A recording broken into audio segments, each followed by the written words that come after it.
오늘로 사도행전 설교가 마무리됩니다. 2020년 7월 26일에 시작해서요. 오늘까지 하니까 약 1년 7개월 동안 사도행전 설교를 했습니다. 이때가 언제냐면 코로나가 한창일 때 사도행전 설교를 시작해서 코로나 기간을 우리가 사도행전과 함께 지나왔습니다. 사도행전 시리즈 제목이 뭐죠? 나몰한호. 나는 몰라도 하나님은 아신다. 나몰한호. 이제 알은 분 그런 뜻이야. 이제 곤란합니다. 한치 앞을 알 수 없는 이 코로나 시기에 하나님은 사도행전 말씀을 통해서요 우리 교회를 이끄셨고 지금까지 이르게 하셨습니다. 우리는 몰랐는데 하나님 우리 교회를 너무 잘 아셨고요. 우리 교회가 꼭 필요하게 인도해 오셨어요. 그게 우리가 지난 시간 동안 본 역사잖아요. 코로나 시기에 교회는 더 부흥을 했고요. 예배는 더 뜨거워졌고요. 하나님을 사랑하는 사랑은 더 깊어졌습니다. 그리고 비전을 향한 준비가 더 단단해졌어요. 이게 성령님이 우리 교회 가운데 이 1년 7개월을 지나오면서 이루신 성령님의 역사예요. 이 사도행전은요. 예수님의 부활과 승천, 부활하시고 승천한 때부터 바울이 로마로 간 때까지 약 30년의 역사의 기록이에요. 짧은 기록이 아니죠. 굉장히 긴 기록이죠. 예수님 승천하시면서 제자들에게 이렇게 약속하셨습니다. 오직 성령이 너희에게 임하시면 너희가 권능을 받고 예루살렘과 온 유대와 사마리아와 땅끝까지 이르러 내 증인이 되리라 하시니라. 자, 근데 이 약속을 하실 때 예루살렘 교회가 세워지지도 않았습니다. 예수님이 제자들에게 이 약속하실 때 성령이 임하시면 너희가 권능을 받고 예루살렘과 온 유대와 사마리아 땅끝까지 이르러 내 증인이 되라. 이 말씀을 하시는데 교회도 안 세워졌어요. 예루살렘 교회도 안 세워졌고요. 오순절날 성령의 역사도 안 일어났습니다. 그리고 바울은 회심도 하지 않을 뿐더러 존재 자체를 모르고 있을 때예요. 그런데 하나님은요 바울을 통해서 이 사도행전의 마지막을 장식하게 하세요. 30절과 31절 한번 볼까요? 같이 읽겠습니다. 시작.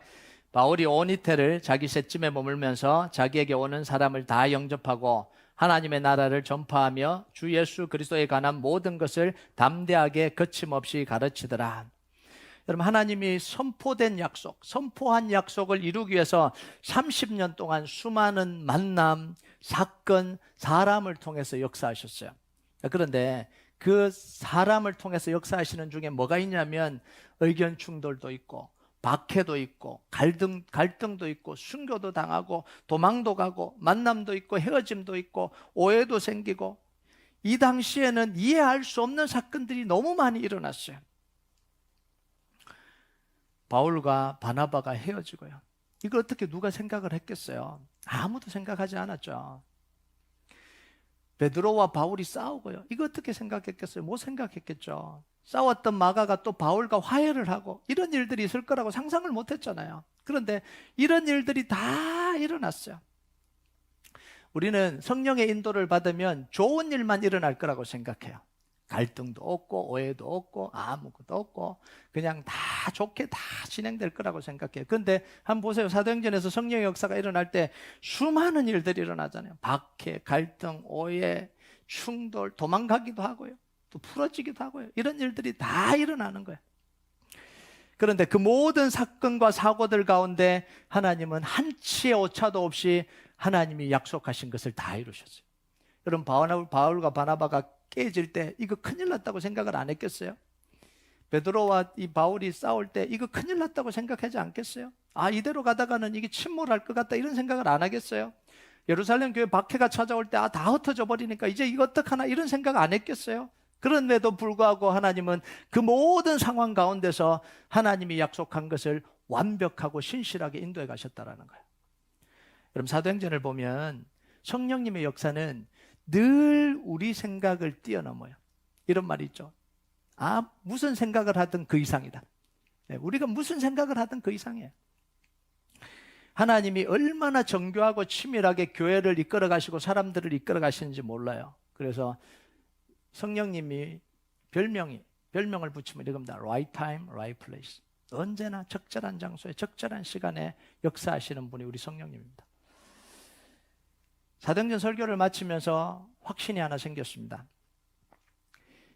성령님 손에 우리 인생과 교회를 맡겨놔도 손해보지 않겠다라는 거예요. 사도행전을 쭉 처음부터 끝까지 우리가 보면서 내린 결론이 이거예요. 우리 인생과 교회의 운명을 맡겨도 손해보지 않겠다라는 거예요. 근데 사실은 정확하게는 이런 겁니다. 맡기지 않으면 손해보겠다는 거예요. 안 맡겼다가 큰일 나겠다 이런 생각이 드는 거죠. 그래서 우리가 성령님께 우리 인생을 다 맡기고 살아가기 위해서는 성령님을 좀 알아야 되잖아요. 어떤 분이신지. 우리가 다 할 수는 없지만 뭐 일일이 다 할 수는 없어요. 성령님 우리가 어떻게 다 알겠어요. 그런데 사도행전 속에서 나타난 성령님의 일하심을 오늘 좀 보려고 그래요. 그걸 이제 쭉 좀 소개를 하려고 그러거든요. 첫 번째, 성령님은 명령과 약속을 하세요. 그런데 자세하게 설명 안 하세요. 이유를 자세하게 설명을 안 해주세요. 여러분 사도행전 1장 4절 한번 볼까요? 같이 읽겠습니다. 시작. 사도와 함께 모이사 그들에게 분부하여 이르시되 예루살렘을 떠나지 말고 내게서 들은 바 아버지께서 약속하신 것을 기다리라. 성천하시면서 예루살렘을 떠나지 말고 성령을 기다리라 그랬는데 성령님이 언제 오실지 말 안 해주시잖아요. 어떤 모습으로 오실지 말 안 해주시잖아요. 성령님이 오시면 어떤 현상들이 일어날지 말 안 해주시잖아요. 그냥 기다리라 그러면 주시겠다. 너희는 지금부터 내려가서 마가의 다락방이라는 곳에 모여서 열흘 동안 기도하면 성령님이 이렇게 해서 내려올 거다. 이런 이야기 안 하시거든요. 그런데 우리는 이런 이야기 듣고 싶은데 성령님은 그런 이야기를 안 하세요. 하나님이 아브라함에게 이삭을 바치라 그럴 때도 설명을 안 하시잖아요. 왜 바쳐야 되는지 말 안 하시잖아요. 자, 성령님은 왜 이유를 구체적으로 설명 안 할까요? 처음부터 설명하시면 좋은데 설명을 왜 안 하실까요? 두 가지 이유 때문에 그래요. 첫 번째는 미리 말해도 우리는 못 알아들으니까 그래요. 여러분, 아브라함에게 너 이삭을 바쳐야 되는데 이런 이유 때문이야. 아브라함 이해가 될까요? 이해 안 되죠. 물론 듣기는 듣죠. 그 말이 뭔 말인지는 알아요. 그런데 그게 안 받아들여지잖아요. 이해가 안 되잖아요. 왜 하나님이 줘놓고 왜 또 이삭을 바치라 그러나? 안 되는 거죠. 그런데 순종을 해보면 그게 뭔지를 알아요. 오순절 성령의 역사가 일어나고 보니까 뭔지를 알겠는 거죠. 이건 설명 안 해도 뭔지를 알겠는 거죠. 아브라함 이삭을 대고 모리아산에서 잡으려 그럴 때 하나님이 순양을 예비한 것 보고 이게 뭔지를 알겠는 거예요. 이 하나님의 마음이 뭔지를 알겠는 거예요. 설명을 안 했는데도 이게 뭔지를 알겠는 거예요. 왜냐하면 그 기간 동안 고민하고 가면서 순종하고 가면서 자기 속에 물음도 있고 질문도 있고 그러면서도 믿음으로 간 거 아니에요. 딱 그 장면을 보는 순간 설명 안 해도 되는 거죠. 속에서 이미 다 설명이 다 끝난 거예요. 하나님이 이렇게 역사하시는 거죠. 두 번째는 하나님과 우리 사이에 맺어진 관계는요, 설명의 관계가 아니라 믿음의 관계예요. 사람과 사람 사이에는 설명이 필요합니다. 그것도 구체적인 설명이 필요하죠. 그런데 하나님과 우리 사이에는 하나님의 약속과 우리의 믿음의 응답이 요청이 되는 거지 설명하고 이해되는 이런 게 믿음이 아니에요. 그래서 하나님이 설명하시고 우리가 이해됐습니다. 이게 신앙이 아니라는 거예요. 하나님이 말씀하시고 약속하시고 우리가 믿는 게 그게 믿음의 반응을 보이는 게 그게 신앙입니다. 이렇게 이야기를 하면요, 현대에는 그럼 무조건 대놓고 믿어야 되냐? 맹신해야 되냐? 이거 뭐 지성인들은 어떻게 하냐? 이런 이야기인데 그런 이야기가 아니에요. 하나님과 우리 사이에 그런 믿음의 관계가 형성될 수 있는 건 뭐냐면 하나님과 우리 사이에 인격적인 믿음의 관계이기 때문에 그래요. 다른 사람과는 이렇게 못해요. 우리를 위해서 십자가에 돌아가시고 우리를 위해 죽으시고 구원해 주신 그 구세주 주님이기 때문에 하나님이기 때문에 유일하게 하나님과 그 관계가 형성이 되는 거예요. 그 믿음의 관계, 그 인격적인 믿음의 신뢰의 관계가 형성되기 때문에 이게 하나님과만 가능한 거예요. 사람들에게는 안 되죠. 사람들은 그래서 항상 뭐라고 묻냐면 이렇게 이야기하고 난 뒤에 뭐라고 얘기했죠? 내 말이 이해되냐 이렇게 묻잖아요. Understand? 내 말을 이해했냐 이렇게 물어요. 그런데 하나님 우리에게 뭐라고 물으세요? 믿느냐라고 물으세요. 한 번도 이해되냐고 성경에서 물어본 적이 없어요. 믿느냐라고 물으십니다. 네가 믿음으로 행동할 거냐 이렇게 물으시지 이해되냐 이렇게 묻지 않아요. 왜냐하면 하나님과 사람이란 존재 자체가 다르기 때문에 그래요. 만약 사람이 여러분에게 자꾸 나를 믿어라, 나를 왜 못 믿냐 이런 식으로 말하면요, 그 사람은 사기꾼이 분명합니다. 사기꾼이에요. 거의 100% 사기꾼이에요. 사람은 이렇게 대화를 하면 안 됩니다. 나를 믿어라. 왜 못 믿냐? 이런 건 거의 99%는 사기꾼이라고 생각을 하면 됩니다. 그런 이야기 들으면 제 이야기를 기억하세요. 아, 이 사람 사기꾼이구나. 또는 맹세한다라는 말. 내 누구를 걸고 맹세한다고 이렇게 이야기하고 핏대를 세워서 이야기하면 거의 99%는 사기꾼이라고 생각하면 돼요. 왜냐하면 사람은 그런 관계가 아니거든요. 사람은 믿음을 요구할 수 없는 관계예요. 설명을 해줘야 되는 거예요. 믿으라고 하는 게 아니고 설명을 해줘야 되는 관계예요. 예수님 부활하신 현장에서요, 기다리란 말을 들은 사람들은 고린도전서 15장 6절에 의하면 약 한 500명 정도 되죠. 그런데 마가의 다락방에서 오순절날 마가의 다락방에서 성령을 경험한 사람들, 기도하며 성령을 경험한 사람은 120명에 불과해요. 거의 4분의 1이죠. 25%밖에 안 돼요. 그러니까 성령님이 역사하기 위해서는요, 이해하는 게 중요한 게 아니라 믿음의 반응이 중요한 거예요. 그 마가의 다락방에 앉아서 기도하고 있는 그게 중요한 거지. 아, 예수님이 이렇게 하고 이렇게 하고 이렇게 했구나. 이게 중요한 게 아니라는 거죠. 현대는 굉장히 많은 사람들이 머리로 신앙생활 하려고 그럽니다. 다 이해됐다라는 거예요. 그 다 알겠다라는 거예요. 근데 현장에는 있지 않아요. 왜냐하면 다 이해되고 다 이 고상하게 신앙생활하지 정말 무릎 꿇는 현장, 정말 하나님을 예배하는 현장에는 없어요. 왜냐하면 머리로 신앙생활 해가기 때문에 그래요. 두 번째요. 성령님의 두 번째 특징은 뭐냐면 우리가 기대한 방식대로 일하거나 인도하지 않으십니다. 대부분의 경우. 전부는 아닐 거예요. 그죠? 어떤 때는 내가 가는 방향과 내가 가려고 하는 방향과 하나님 방향이 맞을 수도 있어요. 근데 대부분의 경우 안 맞을 때도 많아요. 예루살렘 교회가 박해가 일어날 때 성도들이 이렇게 기도했습니다. 하나님, 박해를 멈춰달라. 하나님의 교회를 박해하는 저 무리들을 다 멸하시고 박해를 멈춰달라고 그렇게 기도했어요. 그런데 그렇게 기도했는데도 박해가 더 심해졌잖아요. 그 와중에 스데반도 죽었고 야고보도 죽었어요. 이게 일어나면 안 되는 거잖아요. 그런데 그런 일들이 일어나요. 꼭 우리가 원하는 대로 일어나지 않을 수도 있다는 거예요. 성령님의 역사가. 그럼 그 기도가 실패했냐? 아니요, 실패하지 않았어요. 그럼 그 기도는 의미가 없냐? 뭐 그렇게 될 건 뭐 기도하냐? 아니요, 그 기도가 의미가 있는 거예요. 그리고 바울이 2차 전도여행 때 에베소로 그렇게 가고 싶었습니다. 그런데 하나님은 그 에베소 길을 막으시고 마게도냐의 길을 여시잖아요. 그러면서 그곳으로 보냈어요. 여러분, 성령님은요, 내가 원하는 방향으로 이끌어 주시는 분이 아니에요. 이건 뭐 내가 원하는 거 다 막으신다 이런 이야기가 아니라 주체에 대한 이야기를 하는 거예요. 내가 세운 계획을 보완해 주시거나 내가 가고 싶은 길에 확신을 주시는, 보조적으로 확신을 주시는 분이 성령님이 아니라는 거예요. 근데 우리는 여기에서 헷갈려요. 내가 원하는 걸 정하고 성령님이 도와주시기를 원하신다 이렇게 기도를 다 해가요. 그런데 하나님은요, 뭐냐면 성령님은 오히려 성령님이 원하는 방향으로 우리를 끌어가시는 거예요. 이게 성령의 역사예요. 이게 성령의 인도하심이에요. 그래서 자아가 강한 사람들은 성령 인도를 받기가 너무 힘들어요. 왜냐하면 내가 하고 싶은 게 너무 강하고 정해졌기 때문에 이걸 포기를 안 하잖아요. 내 음성이 잘 안 들리는 거죠. 근데 성령님 인도하심은 뭐냐면 성령님이 원하는 방향으로 우리 끌어가시는 거예요. 이게 성령님의 인도하심이에요. 세 번째 성령님의 특징은 뭐냐면 1번하고 비슷한데, 설명을 다 안 해주시는 거하고 비슷한데 한꺼번에 다 보여주지는 않으세요. 어렴풋이 보여주는데 다 보여주지는 않고 그곳에 가보면 그림이 완성이 돼요. 우리가 지난주에 봤잖아요. 사도행전 22장 11절 같이 한번 읽어볼까요? 시작.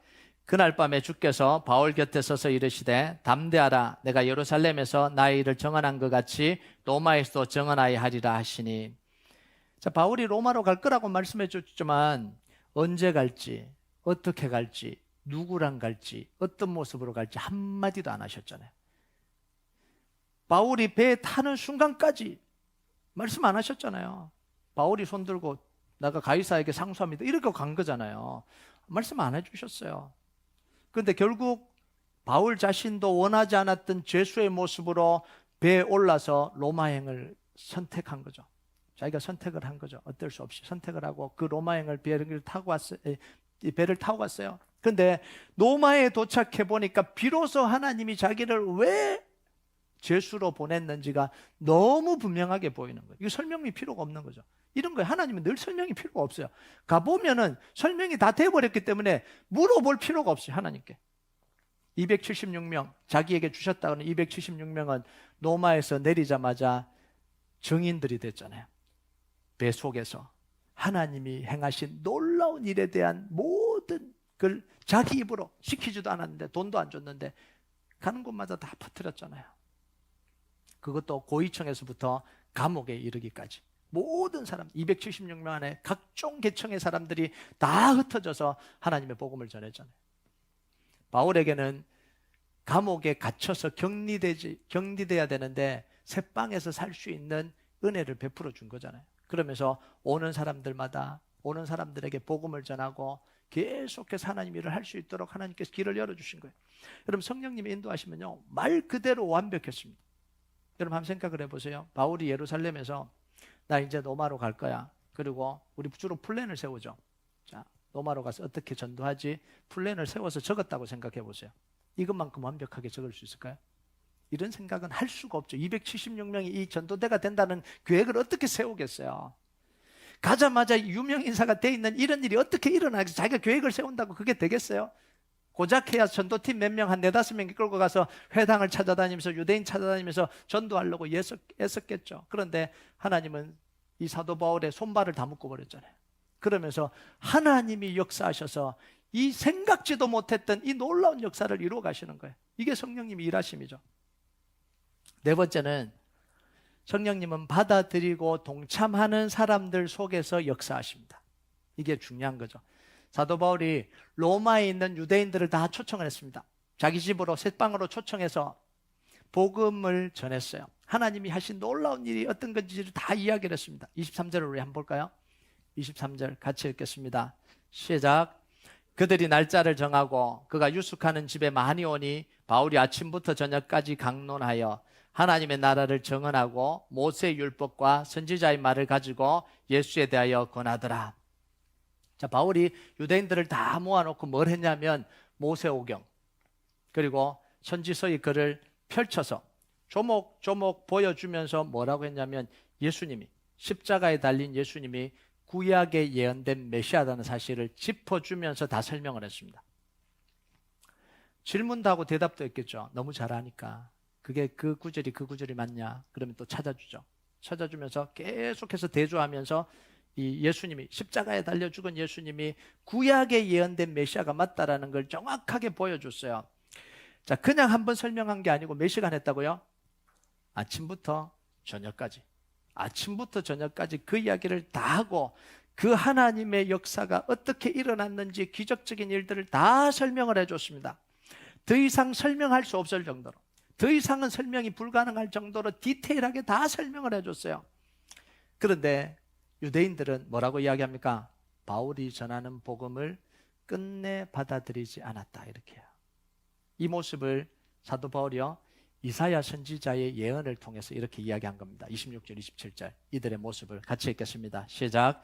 일러서되 이 백성에게 가서 말하기를 너희가 듣기는 들어도 도무지 깨닫지 못하며 보기는 보아도 도무지 알지 못하는도다. 이 백성들의 마음이 우둔하여져서 그 귀도는 둔하게 듣고 그 눈은 감났으니 이는 눈으로 보고 귀로 듣고 마음으로 깨달아 돌아오면 내가 고쳐줄까 함이라 하였으니, 핵심은 듣기는 들었는데 못 깨달았다. 보기는 봤는데 못 봤다. 알지 못했다. 이런 이야기잖아요. 자, 그러면 이게 설명이 부족해서 그럴까요? 이해력이 딸려서 그럴까요?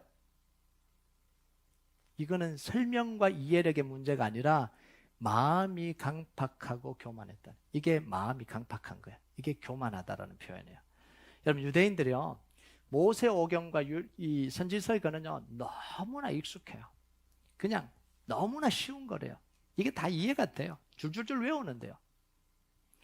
그리고 하루 종일 설명해 줬어요. 다 찾아서 하루 종일 설명해 줬어요. 그런데도 봤는데도 못 봤다, 들었는데도 모르겠다. 이건 뭐죠? 볼 마음이 없었다는 이야기예요. 들을 마음이 없었다는 이야기죠. 그걸 그대로 이해할 마음이 없었다는 거지, 이해가 안 됐다는 이야기는 아니에요. 여러분, 이해할 생각이 없어서 아예 마음을 닫아버린 거예요. 이게 마음이 강팍한 거예요. 이게 교만한 거예요. 듣기 싫으면 안 듣잖아요. 우리도 그래요. 듣기 싫은 말 하면 눈은 이렇게 보고 있으면서 귀는 닫잖아요. 쭉 흘러가고 1시간 이야기했는데 내가 1시간 동안 설명했는데 뭐라고 했는지 알아? 몰라요. 모르는 게 당연하죠. 다 닫아버렸는데 이게 이제 유대인들이 이제 안 받아들이고 싶은 거예요. 몰라서 그런 게 아니라 그걸 안 받아들이고 싶다라는 거예요. 그래서 복음의 역사는 유대인들에게 흘러들어가지 못하고 스며들지 못하고 누구에게로 가냐면 이방인들에게로 갑니다. 참 안타까운 일이죠. 28절을 보면 그 말이 이 말이에요. 같이 한번 읽어보겠습니다. 시작. 그런즉 하나님의 이 구원이 이방인에게로 보내준 줄 알라. 그들은 그것을 들으리라 하더라. 성령의 역사가 아무리 강하게 일어나도요, 그걸 받아들이고 동참하지 않으면 그 성령의 역사는 그냥 흘러가요. 우리의 역사가 아니고, 우리가 경험하는 역사가 아니고 그냥 흘러가요. 아무리 가뭄에 비가 쏟아져도요, 우리가 입을 열지 않으면, 입을 벌려서 받아 먹지 않으면 한 방울도 안 들어갈 수도 있어요. 여러분, 하나님은요 지금 우리 교회를 통해서 복음의 역사를 이루어가고 계십니다. 네. 여기는 크게 아멘해야 될 부분입니다. 하나님이 우리 교회를 통해서 지금 복음의 역사를 이루어가고 있어요. 네, 아멘이요. 우리 교회에 주신 61장, 이사야 61장의 이 약속의 말씀도 하나님 분명하게 이루실 거예요. 이루시려고 우리에게 주신 거예요. 지금까지도 그렇게 하셨고 말씀 주시면서 이루어 오셨고요. 분명하게 주시려고 이루셨어요. 그래서 하나님이 우리 교회 안에 이 성령의 역사가 이루어질 때, 성령의 역사를 이루어 가실 때에 여러분 구경꾼이 안 되기를 바랍니다. 아, 일어났구나. 주일 지나고 또 그 다음 주일 와보니까 일어나고 있네. 그 다음 주 또 와서 보니까 역시 성령님이 뭔가를 하고 계시는구나. 이러지 않았으면 좋겠다라는 거예요. 우리 성도들이 기도의 불씨가 돼서 함께 기도불을 지피고 성령의 강력한 역사를 경험해 가기를 원합니다. 여러분, 제가 여기 오면서 계속해서 기도하는 게 그거잖아요. 교회 속에 역사하시는 성령님이 각 가정 속으로 흘러 들어가기를 원한다. 이게 지금 우리가 경험해야 되는 거거든요. 그래서 지금 우리는요, 금요 능력 기도회에 계속해서 기도불을 지피고 있습니다. 여기다가 계속해서 기도불을 지필 겁니다. 여러분들이 이 기도에 동참하기를 바랍니다. 여러분, 금요일 하루는요 바쁘죠. 너무 바빠요. 그건 모르는 게 아니에요. 중요한 일도 굉장히 많아요. 근데 금요일 하루는 정말 하나님 앞에 나와서요 무릎 꿇고 엎드리기를 바랍니다. 자녀들을 위해서 엎드리고요, 자기를 위해서 엎드리고요, 교회를 위해서 함께 엎드리기를 바라요. 언제 정말 하나님 앞에 엎드려서 기도할 수 있는 시간이 언제 나겠어요? 여러분, 물리적으로 참석하기 불가능한 분들이 있다는 걸 알아요. 그래서 뭐 100% 다 나올 수 없다는 것도 알고요. 물리적으로 불가능하니까 그건 어쩔 수 없는 거예요.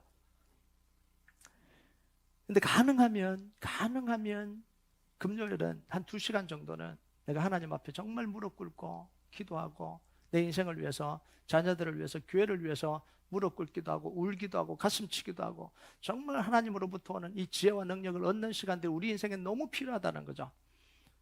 이게 안 되면 한 달에 한 번씩이라도 나오자는 거예요. 한 달에 한 번씩이라도. 그래서 매달 첫째 주에 정교인 금요 능력 기도를 하려고 하는 거예요. 매주 못 나오면 한 달에 한 번씩이라도 나와서 정말 내가 한번 무릎 꿇어보자는 거예요. 하나님께서 역사하실 것을 위해서. 그럴 때 성령의 역사가 일어나면 얼마나 기쁘겠어요. 여러분, 마가다락방에 있었던 120명의 사람들의 이 감격과 그냥 주변에서 보는 그 사람들의 감격이 어떻게 같겠어요? 저는요, 모든 우리 성도들이 이 마가의 다락방의 120명의 성도들처럼 기도의 불을 지피면서 하나님의 역사하심을 함께 박았으면 좋겠어요. 목사님 그렇게 말해도 저는 안 해요. 이런 말 얻기를 바랍니다. 이런 마음이, 이게 강팍한 마음이에요. 이게 강팍한 마음, 이게 교만한 마음. 저렇게 하면 안 나가더라도 내가 한번 나가봐야 되겠다. 뭔가 하나님 한 번이라도 내가 이게 경험해봤다. 이게 정말 마음이지. 아유, 저렇게 해도 뭐 사람들도 안 나올 거고 나도 이제 뭐 저렇게 해도 안 갈 거야. 교만한 마음이에요. 강팍한 마음이에요. 정말 하나님 앞에서 부드러운 마음이 되시길 주님의 이름으로 축복합니다. 저는요, 이게 그려져요. 우리가 기도하고 금요일 기도하고 불을 지피면 이 이사 61장에 기도 불을 지피는 이 교회로 확 일어날 게 이게 보여지는 거죠. 마지막 5번째요. 성령님은 우리가 생각하지 못한 일까지도 미리 이루어 가세요. 30절과 31절 한번 볼까요? 같이 읽겠습니다. 시작. 바울이 온 이태를 자기 셋집에 머물면서 자기에게 오는 사람을 다 영접하고 하나님의 나라를 전파하며 주 예수 그리스도에 관한 모든 것을 담대하게 거침없이 가르치더라. 바울이 2년 셋집에 머물면서 했던 일이 뭐냐면 그때 선 성경 편지죠. 그때는 편지로 썼고 지금은 성경으로 지금 들어와 있는 에베소서, 빌립보서, 골로새서, 빌레몬서 이 4권이 그때 기록된 서신들입니다. 여러분 바쁘게 돌아다녔잖아요. 바울이요. 눈코 뜰 새 없이 돌아다녔잖아요. 근데 하나님께서 그 바울을 억지로 잡아두세요. 2년 동안 잡아두시면 머물게 하시면서 이런 중요한 정말 성경 중에도 정말 중요한 이 성경을 쓰게 하신 거죠. 여러분 돌아다니려고 하는 사람에게 이 붙잡혀 있는 시간은 답답한 시간이죠. 왜 나를 잡아두냐? 왜 나를 가둬두냐? 그런데 하나님은 바울을 돌아다니기를 좋아하는 바울을 가둬놓고 뭐 하시는 거예요? 이 4가지의 이 성경을 기록하도록 하시는 거예요. 성령님의 인도를 따라가면요 버릴 시간이 없어요. 유익하지 않는 시간이 없습니다.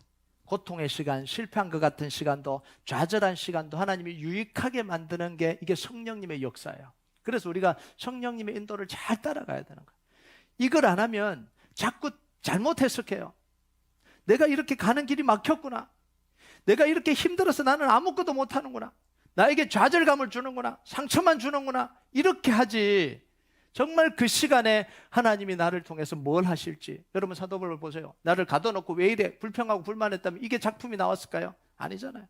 그 속에서 하나님이 나에게 지금 이거 하라고 하시는구나. 그러면서 글을 쓰기 시작한 거죠. 에베소 교회를 향해서, 빌립보 교회를 향해서, 골로새 교회를 향해서, 이 오네시모를 위해서 빌레몬 쓰자. 그게 오늘날 우리의 성경이 됐잖아요. 이 놀라운 일이죠. 그리고 셋집에 머물면서 찾아오는 모든 사람들에게 복음을 전했습니다. 그럼 하나님이요 바울을 로마로 부르셔서 바울이 생각하지도 못했던 예상하지도 못했던 일을 다 펼쳐가고 있는 거예요. 오늘 말씀은요 보면 열린 결말로 끝이 납니다. 열린 결말로 담대하게 거침없이 가르치더라. 보통은 이렇게 스토리를 써갈 때 끝을 써요. 그죠? 결말을 쓰는 게 대부분입니다. 누가가 사도행전을 썼는데 그 쓸 당시는 사도 바울이 이미 순교를 한 상태거든요. 순교한 걸 알고 있어요. 네로 박해 때 순교한 걸 알고 있어요. 그러면 바울이 몇 년 뒤에 순교했다 이렇게 적어야 되는데 그렇게 쓰지 않아요. 그냥 담대하게 거침없이 가르치더라. 그걸로 끝내요. 이건 뭔 이야기냐면 복음의 선포가 바울에게서 끝나지 않았다라는 이야기예요. 바울이 이어지는 수많은 성령의 사람들이 계속해서 일어났다라는 거예요. 훗날 로마가 복음화되고요. 복음의 중심지가 되고 유럽으로 흘러가고 아메리카 대륙으로 흘러오고 아시아 대륙으로 흘러와서 우리에게 온 거예요. 정말 땅끝까지 이르러 복음이 전해지는 거죠. 그러니까 사도행전의 역사는 30년 역사가 아니죠. 시작은 있었고 끝은 없는 역사가 사도행전의 역사예요. 주님 오실 때 끝나겠죠. 우리에게까지 왔고 또 흘러가겠죠. 성령님께 순종한 사람들을 통해서 계속해서 사도행전의 역사가 흘러가는 게 이게 사도행전이에요. 여러분 바울은요 하나님의 손에 들려서 한평생 쓰임받다가 네로 박해 때 순교당했다고 알려집니다. 알려졌다라고 이야기하는 건 정확하게 딱 결론이 나지 않아서 그런 거예요. 왜냐하면 딱 난 죽었다 이런 기록이 딱 나오고 박해를 받아 죽었다 이런 기록이 없기 때문에 그 시대에 이렇게 사료들을 다 보니까 대부분 이제 그렇게 결론을 내린 거예요. 네로 박해 때. 근데 바울이 죽음을 앞두고 한 마지막 말이 이겁니다. 우리 같이 한번 읽어볼까요? 사도행전 디모데후서 4장 6절에서 8절 같이 읽겠습니다. 시작. 전제와 같이 내가 벌써 부어지고 나의 떠날 기약이 가까웠도다. 나는 선한 싸움을 싸우고 나의 달려갈 길을 마치고 믿음을 지켰으니 이제 후로는 나를 위하여 의의 면류관이 예비되었으므로 주곧 의로우신 재판장이 그날에 내게 주실 것이며 내게만 아니라 주의 나타나심을 사모하는 모든 자에게도니라. 자, 사도 바울이 뭐라고 이야기하냐면 나는 선한 싸움을 싸우고 달려갈 길을 마치고 믿음을 지켰다. 여러분, 얼마나 아름다운 고백이에요. 가슴 벅찬 고백입니까? 바울은 하나님 앞에서 후회 없는 삶을 살았다라는 거예요. 이건 뭐냐면 퍼펙트하게 살았다는 이야기가 아니에요. 바울이 남긴 업적이 굉장히 많다 이런 이야기가 아닙니다. 자신이 성령님의 인도를 따라 살아왔기 때문에 자기가 세운 업적이 있든 없든 상관없이 자기는 후회 없이 살았다는 거예요. 난 믿음의 싸움을 싸웠고 달려갈 길을 마쳤고 믿음을 지켰다 이렇게 고백을 하는 거잖아요. 여러분, 여러분의 고백이 이 고백이 되길 주님의 이름으로 축복합니다. 여러분, 뭘 많이 한 것 이게 중요한 게 아니죠. 대단한 거 한 게 중요한 게 아니죠. 이 고백을 할 수 있는 삶이 중요한 거죠. 나는 선한 싸움을 싸웠고 달려갈 길을 마쳤고 나의 믿음을 지켰다라고 말할 수 있는 이게 중요한 거죠. 여러분, 마지막까지 바울이 이렇게 살 수 있었던 이유는 단 하나밖에 없어요. 성령님의 인도를 따라갔기 때문에 그래요. 자기가 열심히 살았기 때문이 아니에요. 자기가 열심히 믿음으로 사명으로 살았기 때문이 아니라 성령님의 인도를 따라갔기 때문에 그래요. 그건 뭐냐면 말씀에 대해서 열려 있었고 기도의 시간이 확보되어 있었고 성령님이 말씀하실 때 들을 수 있는 귀가 항상 열려 있었기 때문에 그게 가능한 거예요. 여러분, 여러분의 인생이요, 저와 여러분의 인생이 정말 성령님의 손에 들려지길 주님의 이름으로 축복합니다. 하나님으로 들려오는 말씀이 막히지 않고 기도의 시간이 막히지 않고 하나님이 말씀하실 때에 순종할 수 있는 그 부드러운 마음으로 계속해서 살아서 마지막 순간에 나는 이 일을 했습니다, 대단한 일을 했습니다 말 아니라 선한 싸움을 싸웠습니다, 달려갈 길을 마쳤습니다, 믿음을 지켰습니다라고 고백하는 인생 되길 주님의 이름으로 축복합니다. 우리 같이 찬양하도록 하겠습니다. 이 찬양 하나님 앞에 좀 올려드립시다. 따스한 성령님 마음으로 보내 내 몸을 감싸며 주어지는 평안함, 만족함을 느끼네. 부르신 곳에서 나는 예배하네. 어떤 상황에도 나는 예배하네. 내가 걸어갈 때 길이 되고 살아갈 때 삶이 되는 그곳에서 예배합니다. 우리가 이 고백 하나님 앞에 좀 같이 올려드립시다.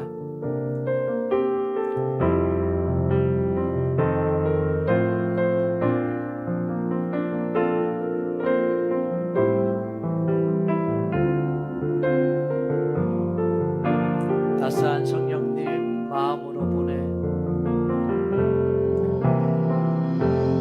따스한 성령님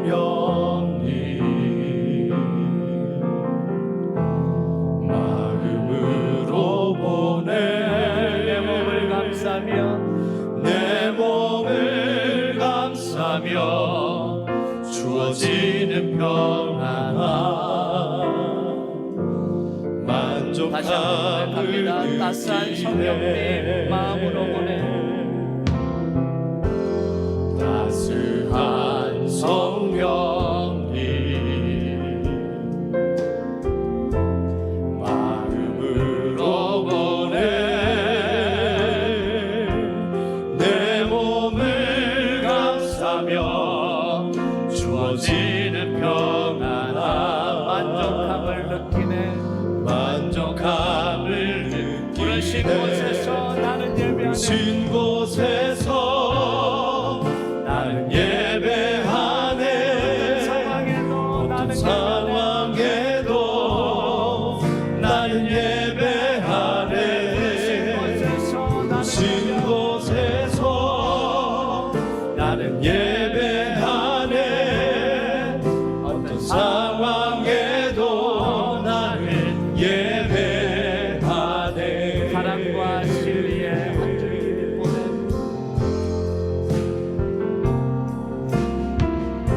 사랑과 진리의 한 줄기 보내 내 몸을 감싸며 주어지는 평안함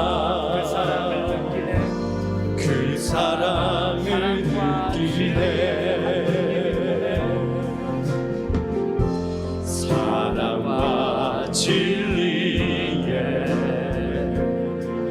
주님 주시는 이 한마음이 주님이 보내 내 몸을 감싸며 주어진